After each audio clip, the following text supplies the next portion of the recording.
L'accusa è di omicidio colposo plurimo. Le indagini per la morte di due lavoratori egiziani di 21 e 39 anni nella fossa biologica di una villa di Veternigo ai primi indagati. Sono il titolare della ditta che avrebbe caricato su un furgone i due operai per condurli sul luogo in cui poi si è verificata la tragedia e il vertice della cooperativa ex proprietaria della villa che ha respinto ogni responsabilità. L'autopsia sui corpi dei due egiziani è stata fissata per lunedì. Naturalmente il sindaco di Santa Maria di Sala Alessandro Arpi non entra nel merito dell'indagine, ma si augura però che sia fatta presto chiarezza. Devo dire che un evento così nel 2025 è sconcertante.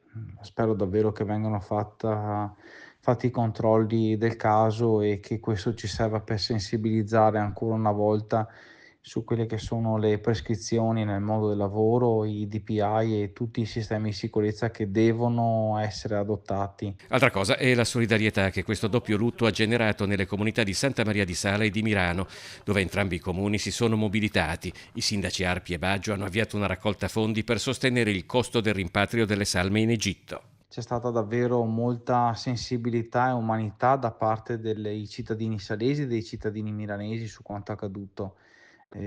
Tutto questo, voler dare una mano insieme, in qualche maniera va a calmierare questo grande vuoto, questa grande brutta notizia che ci ha lasciati tutti interdetti.